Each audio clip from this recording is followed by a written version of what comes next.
Hey everyone, Techni here. Now before we get into this review, I want to take a second to thank you all. Number one, for the input that y'all have been giving me for some of my recent videos that have been really dark. The lighting's been pretty poor. I mean, heck, all the way from some of my videos when I first started, from the microphone. You guys helped me out a lot. I know nothing about this video stuff. I just kind of go with it, you know what I mean?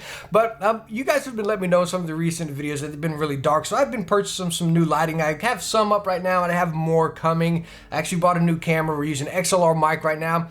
But again, all this stuff is new to me too, so I still got to learn how to use and actually operate and set up this stuff. So that'll take me a little while as well. But please definitely keep on shooting that feedback right there. You know, I take it as constructive criticism, and I really appreciate it because again, you guys help me learn this stuff here. So again, just thank you so much for number one, sticking around through me trying to figure this stuff out, but also helping out. So anyways, what we're going to be talking about today is the Zowie EC1 and the EC2 and which one is right for you. Now throughout this review, I'm pretty much going to be referring to just the basic black version because those are the common ones you can find all over the place, and the EC1A is the older version with some older specs. So honestly, jumping ahead, I don't even recommend the EC1A. I just bought it because it's black and white and it looks cool. And honestly, why I don't recommend the EC1A is it uses the older sensor, the 3310, and the glossy texture, me personally, I just don't like. It's just very slippery after you get your hands on it for a while, you're working or gaming even.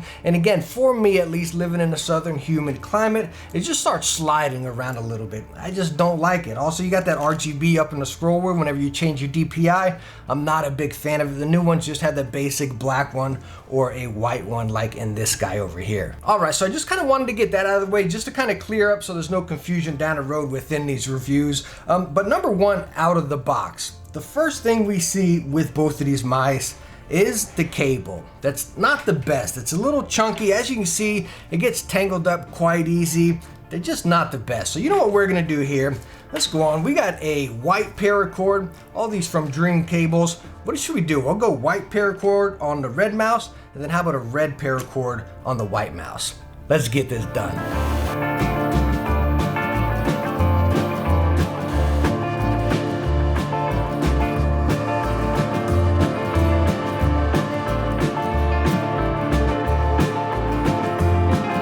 Alright, so all done. The paracords are on both of our mice right here. I mean, again, these stock cables are absolutely garbage, so we got those taken care of. Very cheap upgrade. You're talking maybe, I don't know, 15, 20 bucks, something like that. Also on the EC1A, I took off that little LED light that goes right through the scroll wheel.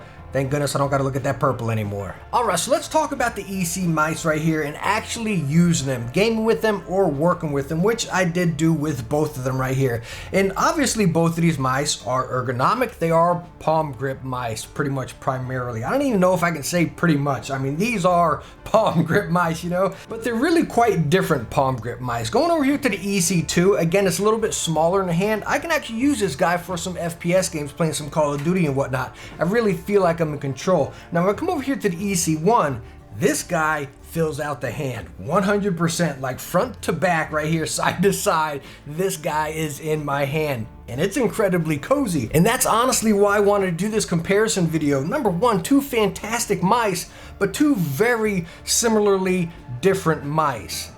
That made no sense whatsoever. But again, with that size difference, you're talking an 8mm difference right there. I mean, you can clearly tell the difference 100% in your hand. I mean, it is night and day. As far as weight, not much at all. I think we're looking at like 97 and 90 to 92 over here. Again, the weight varies a little bit with the glossy version. Again, as I said in the beginning, I do not recommend a glossy version at all. Just go with the matte black one or the red one. But again, as far as these being palm grip mice right there, I honestly don't think you'll find a better palm grip mouse. I don't want to say better, but a more cozy palm grip mouse, you know what I mean? I mean, Zowie has some of the best shapes out there in any of their mice, and again, it shows right here. And that's honestly right where I put the EC1 and the EC2. Hands down, the coziest palm grip mice I have ever tested. I mean, there's a bunch of great ones out there. You know, these aren't the best performance, but again, as far as coziness and shape and everything, amazing. Now, talking about that performance, why I say they're not the best. The one and only thing I do not like about the EC series mice are these side buttons. I mean, they're in a great position, plenty of distance away from the mouse and everything. Again, a great spot right there. You can really pronounce them. But man, there is some serious travel within these guys, going from the old ones over here even up to these new ones. They go so far into the frame, they're just very, very mushy. They do actuate early, but again, they're super mushy. They feel much like a controller button.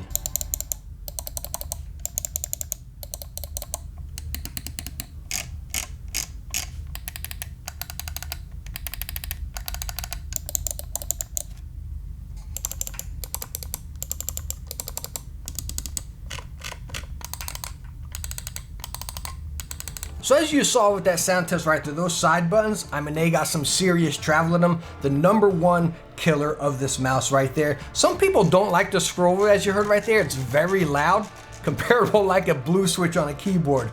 Super loud scroll wheel. I've gotten completely used to it, and I honestly love it because it holds that position really nice. No accidental cycle, weapon cycles, anything like that in game. Now your DPI button is on the bottom of the mouse right here, and it cycles colors whenever you change that DPI, and then you have your polling rate adjustment over here. As y'all saw, I put some core pads on my mice right here. Not needed. Stock feet are perfectly fine. I absolutely just love core pads. And again, we're using 3360 sensor over here. Also, the matte black ones are 3360, but the EC1A limited edition is a 3310, the older sensor, but both of them perform just fine. So all in all, the Zowie EC series right here, a fantastic mouse. Again, like I stated before, one of the best palm grip mice out there. I mean, if you used it, let me know what you think down in the comments, because once you get this guy in your hand, it is like, wow, I mean, it is amazing. It fits like a stinking glove. I mean, it is so cozy. And me constantly going on with how cozy it is, that's where I gotta put it. I don't think I'd recommend it as like a first-person shooter mouse. Nothing like that. Like,